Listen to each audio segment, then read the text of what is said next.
नमस्कार, बिहार वार्ता देख रहे हैं। मैं हूं आपके साथ ओम प्रकाश। दरअसल मैं अभी मौजूद हूं गर्दनी बाग धरना स्थल पर, जहां बिहार अनुसूचित कर्मचारी संघ ने गोप गुट ने एक विशाल धरना का आयोजन किया गया है। खास करके इस धरना के माध्यम से मुख्यमंत्री को घेरने की बात हो रही है। सवाल है, चुनाव नजदीक है, आखिर मुख्यमंत्री पर लगातार कर्मचारी हमलावर क्यों है? निश्चित तौर पर अपने अधिकार को लेकर के ये कर्मचारी हमलावर है। अब हम सीधे तौर पर जुड़ेंगे मुंगेर से। ये जिला शाखा मुंगेर से आए हुए साथी हैं और रामानंद शर्मा जी के नेतृत्व में हम सीधे तौर पर उनसे जुड़ेंगे। रामानंद जी, मामला क्या है? मामला हमारा है 10 सूत्री मांग है। हमारे बच्चे लोग 1900 ग्रेड पे बहाल हुए, हम लोग के 2800 ग्रेड पे मांग है। हमारे बच्चे को पेंशन नहीं है। जो 5 साल के लिए जीत के आते हैं उसको पेंशन मिलता है, और हम लोग जो 60 साल के लाते हैं तो हम लोग को पेंशन नहीं मिलता है। 5 साल काम कीजिए तो पेंशन, जिंदगी भर काम किए तो पेंशन? कोई पेंशन नहीं, कोई पेंशन नहीं। इसी दोहरी नीति क्यों?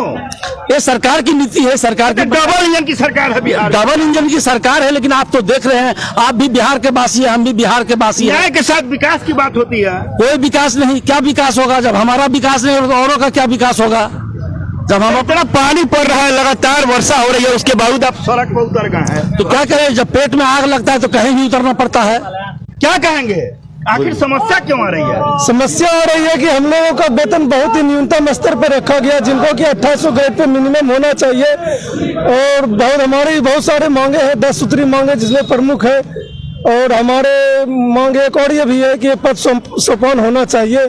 हम लोग सरकार क्यों नहीं सुन रही है? आपका तो अधिकार है। हमारा तो अधिकार है और सरकार को सुनना ही होगा। इस बार हम सभी जिला से आए हुए हैं। क्या कहें, चुनाव पर तो असर नहीं डालेंगे आप लोग? किसी प्रकार से नहीं डरेंगे, हम लोग को डर है। चुनाव पर असर तो नहीं डालेंगे इसका? चुनाव पर असर पड़ेगा ही। अगर पड़ेगा, एकदम पड़ेगा। संख्या लोगों का पूरे बिहार में हम लोग अभी तो हम लोग मुंगेर से 60-70 हजार हम लोग आदमी जुट रहे हैं अभी। पूरे बिहार में आपकी संख्या कितनी है? पूरे बिहार में 3-4 लाख संख्या हम लोगों का। तो सब लोग चुनाव का विरोध करेगा? एकदम विरोध करेंगे। ये भाई नीतीश कुमार को परेशान लेके 230 की पार। हम सरकार को परेशान करना नहीं चाहते हैं, बस मेरी मांगे पूरी कर दे। सरकार को क्यों परेशान करेंगे? हम सरकार के साथ हैं। क्या सरकार को अपनी समस्या गिनाए थे?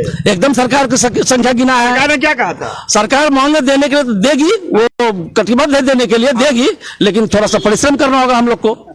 अभी तक कितना लोगों को गिफ्ट मिला है? आपको नहीं मिला? पत्र कुछ नहीं मिला है। लोगों ने बहुत बार भेजा है। अच्छा। पत्र के माध्यम से बहुत बार हम लोगों ने सचिव स्तर तक अपना बात पहुंचाया है, किंतु पहली बार हमने 1 दिवसीय किया है। इसके बाद अगर अभी भी नहीं सुनते हैं सरकार, तो 9 तारीख को हम लोग अनिश्चितकालीन हड़ताल पे पूरे कर्मी रहेंगे। अनिश्चितकालीन हड़ताल पर? बिल्कुल अनिश्चितकालीन हड़ताल पे रहेंगे और पूरे जिला के कर्मी रहेंगे।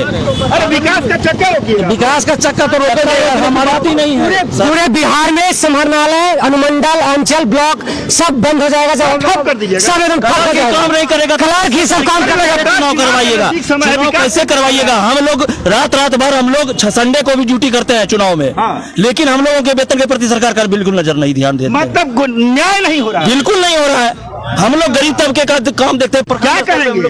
इतना पानी में आप लोग घर छोड़ करके रोड पर खड़ा है। आज रहना पड़ेगा।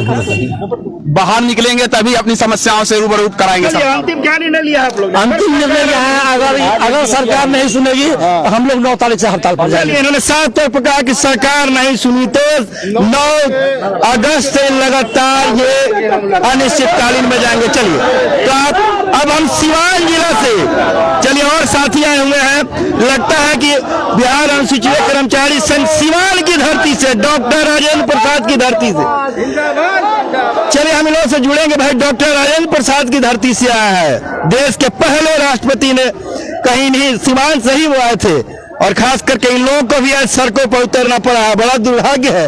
भाई, समस्या क्या है? समस्या हमारा 9 सूत्री मांग है। हमारी 9 सूत्री जो मांग है पूरे जायज मांग है, और सरकार को तक हम लोग ज्ञापन दे चुके हैं। सरकार को इसकी सूचना हो चुकी है, और सरकार से हम लोग चाह रहे हैं। मतलब दे दिए हैं तो कोई सुनवाई नहीं हुआ। चुनाव का समय है, तो चुनाव का सबको, इसीलिए तो हम लोग सारे बिहार के हम और उत्पादित कर्मचारी हम लोग इकट्ठा हुए। डबल इंजन सरकार है बिहार। हाँ, डबल इंजन सरकार है, लेकिन हम लोग को दे दे। हम लोग को क्या कहेंगे सर? डबल इंजन की सरकार है, न्याय के साथ विकास। सरकार डबल इंजन की है, ट्रिपल इंजन की है, लेकिन हमारी मांग उसको सुने, उस पर विचार करे। हमारी तो आपकी मांग पर विचार नहीं हो रहा? अभी तक तो नहीं हुआ है। अब पूरे बिहार में कितनी संख्या आपकी? हमारी संख्या बिहार में हम लोग करीब 10,000 होंगे पूरे बिहार में। हाँ, पूरे बिहार में 60 है। चलिए, क्या कहेंगे? मेरा ये कहना है कि जब सरकार दावा करती है कि हम न्याय के साथ विकास करते हैं, तो जब इस सरकार का ये दावा है कि न्याय के साथ विकास करते हैं, तो फिर हमारे लिए न्याय क्यों नहीं है? जो हम लोग अनुसचिवीय कर्मकर्मी हैं, हमको क्यों नहीं न्याय मिल रहा है? बाकी जितने भी डिपार्टमेंट के लोग हैं, अलग अलग विभाग के लोग हैं, उनको फैसिलिटी जो मिल रही है, जो उनको ग्रेड पे मिल रहा है, वो ग्रेड पे मुझे क्यों नहीं? आपका कहना है कि मेरे साथ सौतेला व्यवहार? जी, एकदम सौतेला व्यवहार हो रहा है। और न्याय, जब ये सरकार न्याय के साथ विकास की बात करती है, तो न्याय हमें भी मिलना चाहिए।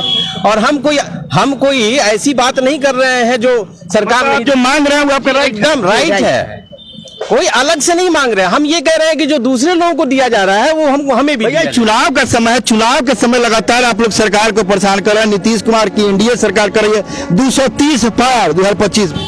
अब तब इस तरह का समस्या क्यों आ रहा है? देखिए, दिक्कत ये है ना कि हम लोग इंतजार करते कि अब मतलब आपने मौका दिया, बहुत मौका दिया हमने, कि इंतजार किया हमने कि भाई अब हो जाए।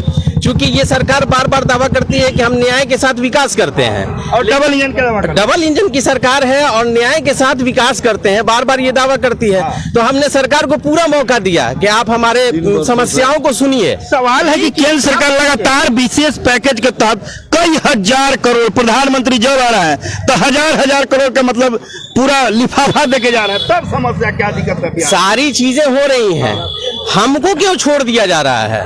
मतलब आपके ऊपर क्यों नहीं ध्यान है? आपके साथ अन्याय हो? जी बेशक।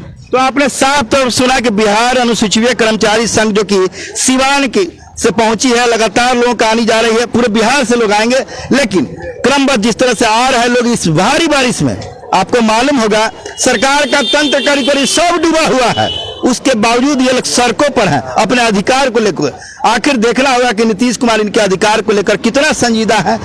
अगर इनकी मांग जायज है, नीतीश कुमार जी निश्चित तौर पर अविलंब विचार करते हुए इस पर सकारात्मक निर्णय लीजिए, क्योंकि 230 जो एनडीए पार का नारा लगा रही है, कहीं न कहीं ये कर्मचारी और उनका परिवार भी आपके लिए आपके साथ खड़ा है। फिलहाल इस खबर के बारे में आप क्या कुछ सोचते हैं, निश्चित तौर पर अपनी प्रतिक्रिया हम तक पहुंचाएं। तब तक के लिए अंत में यह खबर आपको अच्छी लगे तो बिहार वार्ता को लाइक करें, सब्सक्राइब करें, इससे अधिक शेयर करें, ताकि इसकी जानकारी अधिक से अधिक लोगों तक पहुंचे। और वे